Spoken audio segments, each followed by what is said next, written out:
چون عشق و آرزو به دلم مرد شهریار، جز مردنم به ماتم عشق آرزو نبود. سلام مجدد خدمت تمامی شما عزیزان بیننده و شنونده رادیو تلویزیون رای فردا. خوش آمدین. باز هم در این بخش از برنامه صبح فردا در خدمت شما خوبان هستیم. تشکر از همکاران خوب ما که بخش نخست از برنامه را تقدیم شما کرد و اینک ما در خدمت دو جوان عزیز و دو جوان هنرمند هستیم، آقای امین الله احمدی و آقای یاسین محمدی از جوانان هستند که با صدای رسا، زیبا و گیرایشان دکلمه میکنن اشعار را، یعنی ایشان دکلماتور هستند. مهمانان عزیز سلام و صبحتان بخیر، خیلی خوش آمدید. به نام خداوند جان و خرد که از این برتر اندیشه بر نگذرد. خداوند نام و خداوند جای، خداوند روزیدهی راهنمای.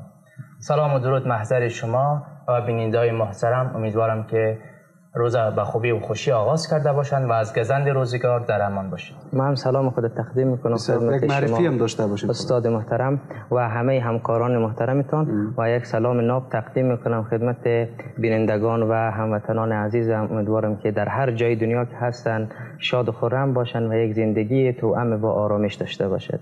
من امین الله احمدی هستم و فعلا محصل دانشکده ادبیات فارسی دانشگاه کابل هستم. ماشاءالله، بسیار عالی، بسیار عالی. تشکر آقای احمدی عزیز، خیلی خوش آمدین در برنامه و همچنین آقای محمدی شما هم بسیار زیاد خوش آمدین.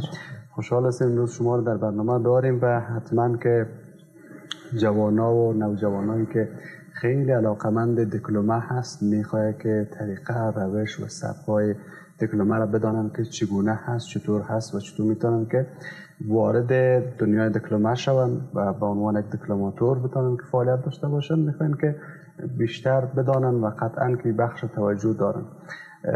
چه خوب است که از شما شروع بکنیم آقای احمدی عزیز که خود شما چند مدت است که دکلمه میکنید؟ آقای استاد محترم، ما حدوداً 2 سالی میشه که ما در حوزه فعالیت میکنیم و بر علاوه ما به علاوه که دکلمه میکنیم و شعر هم میسراییم. البته شعرهای ما مراحل نقد ادبی را نگذارنده، به خاطر امی معمولا وقتی که دانشگاه وارد شدیم با استادا همکاری کنن، اگه اونا نقد بکنن اینا بررسی بکنن باز بهتر میشه. بسیار عالی، بسیار عالی، خیلی خوب. آقای محمدی شما چند مدت است که رو آورید شعر و دکلمه؟ بله، سوال خوبی بود. ما 2.5 سال است که در قسمت دکلمه کار منیم و روی اشعار چون حافظ، مولانا و امروز از شاعر توانای خودمان حبیب بهشتی را برای شما آوردیم یک دکلمه داشته باشیم. خیلی عالی، خیلی عالی، بسیار خوب. قبل از اینکه دکلمه‌تان را بشنویم میخوایم بپرسیم که چی شد، چه باعث شد که خودتان رو بیارین به دکلمه؟ ما در دوران مکتب که صنفای اول و دوم بودیم خیلی شوق علاقه داشتیم که اما سر لنگ میرفتیم و دکلمه میکردیم، شعر میگفتیم. اما باعث شد که شوق علاقه بود که باعث شد که ما امروز یک دکلماتور خوب شدیم. بسیار عالی، خیلی خوب. و گفتین یک شعرم دارین، در مورد چی هست؟ شعر در مورد از ناامیدی است از هوشنگ ابتهاج که مشهور به سایه هستند. بله بله. اگر اجازه شما باشند که دکلمه کنیم. اشعار هوشنگ ابتهاج تقریبا تمامی اشعارش بسیار زیبا و دلچسب و گیرا هست. بشنویم از شما اشعار شعر زیبایی از هوشنگ ابتهاج. از هوشنگ ابتهاج میگن که در این سرای بی کسی کسی به در نمیزند، به دشت پر ملال ما پرنده پر نمیزند. یکی ز شب گرفتگان چراغ بر نمی کند، کسی به کوچه سار شب در سحر نمیزند. نشستم در این انتظار پرغبار، دریغ کس شبی چنین سپیده سر نمیزند. گذرگهی است پرستم که اندر او به غیر غم، یکی صلای آشنا به ره گذر نمیزند. دل خراب من دیگر خرابتر نمی شود، که خنجر غمت از این خرابتر نمی شود. چه چشمها پاسخ است از این دریچه های بستت، برو که هیچ کس ندا به گوش کر نمی زند. نه سایه دارم و نه بر بیفکندم و سزاست، اگر نه بر درخت تر کسی تبر نمیزند. اگر نه بر درخت تر کسی تبر نمیزند. خیلی عالی، خیلی عالی، سلامت باشید. شرمم کشد که بی تو نفس میکشم هنوز، شرمم کشد که بی تو نفس میکشم هنوز، تا زنده ام بس است همین شرمساریم. خیلی زیبا بود شعر از هوشنگ ابتهاج که این شعر را هنرمند محبوب آقای استاد داود سرخوش هم در قالب آهنگ این شعر خوانده و شعر خیلی زیبایی هست، در واقع واقعیت هایی است که گفته شده در قالب شعر. خیلی خوب، تشکر از شما آقای محمدی. و آقای احمدی، شما کدام شعر با خودتان دارید؟ استاد، شما اولی که آغاز کردین با شعر شهریار آغاز کردین و من خیلی مایل هستم که از استاد شهریار بخوانم برای شما. بسیار شعر زیبا مثل ایشان. یک غزل است از مجموعه غزلیات ایشان، غزل 162. میخوانم، امیدوارم که مورد پسند شما قرار بگیرد. ان شاء الله. بسیار خوب، بفرمایید. پیرم و گاهی دلم یاد جوانی می کند، پیرم و گاهی دلم یاد جوانی می کند، بلبل شوقم هوای نغمه خوانی می کند. همتم تا می رود ساز غزل گیرد به دست، طاقتم اظهار عجز و ناتوانی می کند.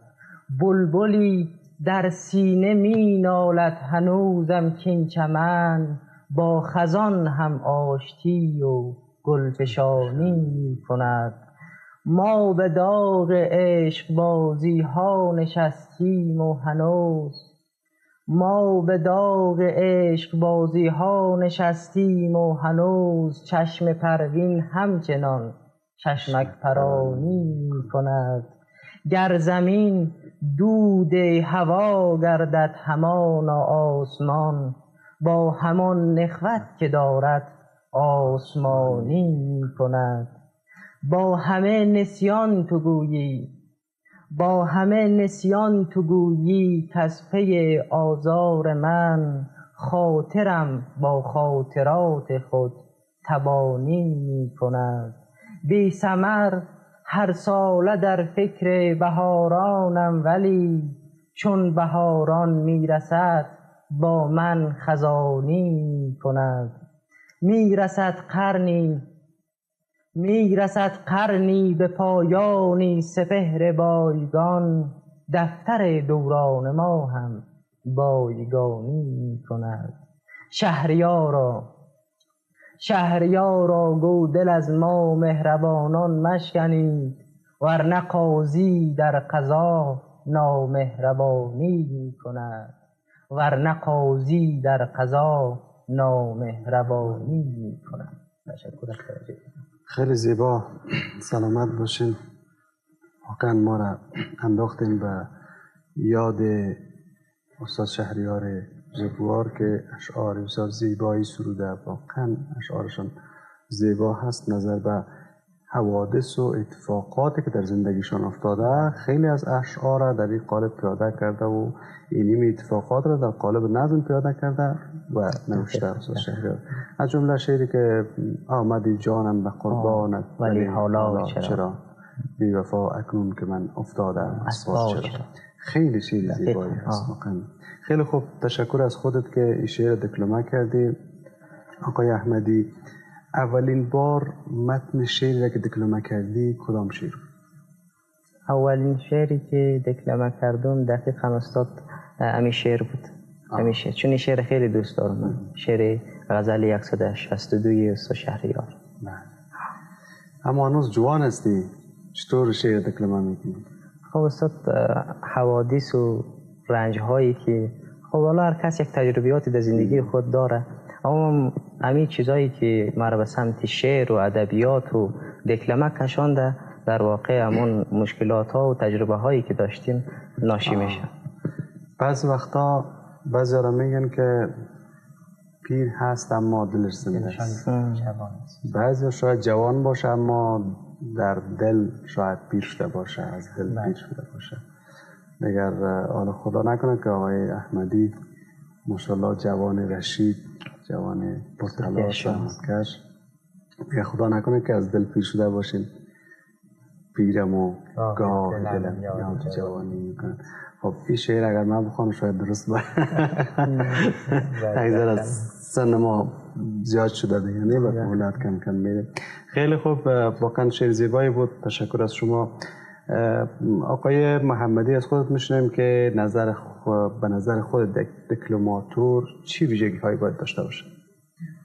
در قسمت اول دکلماتور یک صدای رسا داشته باشن که صدای رسا برمیگرده به تمریناتشون، چقدر در روز تمرین مانند، چقدر سر صدای خود زحمت میکشه و چقدر از این صدای خود که استفاده مانند محافظت مانند. بعضی کارهایی هستن مثل چیغ زدن که گلو را خیلی خراب مناسب میرسانند. و در قسمت دوم است که شعر همون طوره که درست باید ادا شوند، اما هر کلماتشون باید درست ادا شوند. بله.